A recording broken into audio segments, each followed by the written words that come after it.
Bijak dalam berinvestasi. Halo teman saham. Pada video kali ini saya akan memberikan tips-tips tindakan apa saja yang perlu kita lakukan dengan bijak dalam mengelola keuangan pada saat kita memperoleh harta warisan atau kekayaan dalam jumlah besar. Semoga tips ini berguna bagi kita sekalian. Mari kita simak berikut ini. Uang warisan sebaiknya buat apa saja ya? Orang kerap kali bingung ketika memperoleh harta warisan atau kekayaan dalam jumlah besar.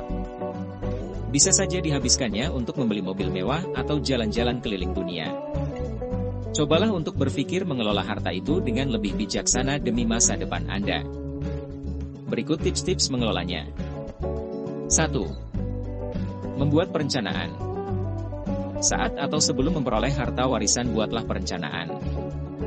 Ini sangat diperlukan supaya Anda dapat memanfaatkan harta warisan dengan bijaksana dan tak salah dalam memanfaatkannya. Perencanaan yang baik juga menghindari Anda dari membuat keputusan yang emosional. 2. Komunikasikan dengan keluarga. Jika pada saat Anda menerima harta warisan dan Anda sudah berkeluarga, maka komunikasikanlah dengan bijak harta warisan yang Anda peroleh dengan keluarga sehingga bermanfaat bagi kepentingan keluarga. 3. Investasikan untuk masa depan. Investasi bisa mengamankan harta warisan Anda dari dampak inflasi. Dengan investasi Anda juga bisa memperoleh pendapatan lebih dari harta warisan. Penasehat investasi bisa membantu Anda. 4. Menghindari pemborosan. Sebaiknya hindari pemborosan yang berlebihan seperti penggunaan kartu kredit yang berlebihan sehingga dapat memicu membengkaknya tagihan dan bunga kartu kredit. Sebaiknya Anda mengalokasikan dana khusus untuk kebutuhan mendadak atau mendesak seperti ketika Anda sakit. 5. Alokasikan dana untuk hiburan. Memperoleh harta warisan tidak diharuskan 100% dialokasikan untuk investasi. Alokasikan sedikit dana untuk hiburan.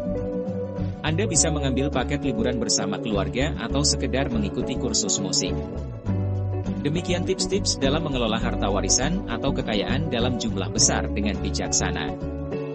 Berikut kita akan melihat kehidupan dari seorang triliuner yang tidur saja dapat uang.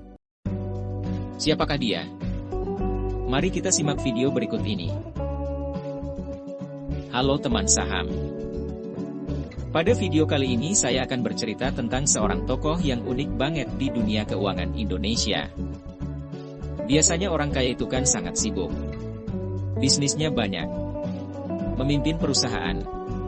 Karyawannya ribuan. Jadwalnya padat. Pokoknya setiap hari sibuk mengurusi pekerjaan. Tokoh yang akan kita bahas ini sangat unik. Dia mungkin satu-satunya triliuner di Indonesia yang hidupnya itu sangat santai. Uangnya memang triliunan tetapi dia tidak punya bisnis satupun. Dia bukan pemimpin perusahaan. Nggak punya kantor. Nggak punya karyawan. Nggak punya sekretaris dan sehari-harinya itu punya banyak waktu luang. Loh, terus kerjaannya apa dong? Kerjaan dia sehari-hari itu cuma duduk-duduk di taman dari pagi sampai sore hari, yaitu membaca, berpikir, angkat telepon, dan berinvestasi. Siapakah tokoh ini? Dia adalah Bapak Lo Keng Hong. Seorang investor tersukses di Indonesia yang dijuluki sebagai Warren Buffett dari Indonesia. Menurut Pak Lo Keng Hong, jika kita sudah memiliki saham dari suatu perusahaan yang bagus, wonderful company, yaitu suatu perusahaan yang mampu menghasilkan laba yang sangat besar, maka kita seperti memiliki mesin pencetak uang sehingga waktu kita tidur pun mesin itu akan bekerja terus untuk kita. Pak Lo ini tidak terlahir dari keluarga kaya. Kuliahnya juga dari jurusan sastra, yaitu suatu jurusan yang jauh banget dari hal-hal yang berhubungan dengan ekonomi, bisnis, dan keuangan. Bahkan pengalaman awal karir Pak Lo juga mandek selama 10 tahun sebagai pegawai tata usaha. Bagaimana ceritanya orang yang tidak punya background pendidikan keuangan dan berprofesi sebagai pegawai tata usaha itu akhirnya bisa menjadi seorang investor tersukses di Indonesia? Hidupnya mulai berubah di tahun 1989 ketika Pak Lo mulai mengenal pasar modal seiring dengan karirnya yang mulai membaik setelah beliau pindah kerja ke sebuah bank di tahun 1990 sampai akhirnya di tahun 1996 Pak Lo memutuskan untuk berhenti bekerja dan menjadi seorang investor di pasar modal Indonesia sampai sekarang. Mungkin kamu penasaran bagaimana rekam jejak investasi Pak Lo sampai dia menjadi seorang triliuner? Ini adalah beberapa transaksi yang pernah beliau lakukan. Di sini kita bisa lihat bahwa Pak Lo berkali-kali mengambil keputusan investasi yang sangat tepat sehingga bisa memberikan keuntungan yang sangat fantastis. Rekam jejak Pak Lo tidak cuma ini saja ya.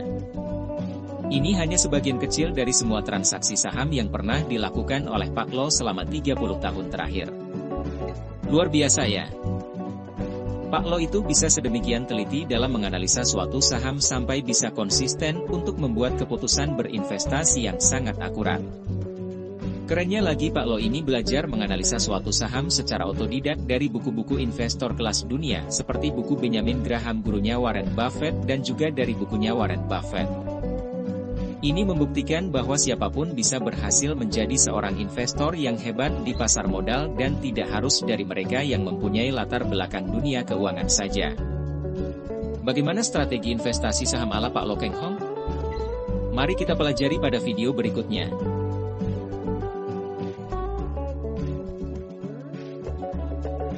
Jika teman saham ada kritik atau saran, materi apa yang mau dibahas, silakan tulis di kolom komentar. Terima kasih.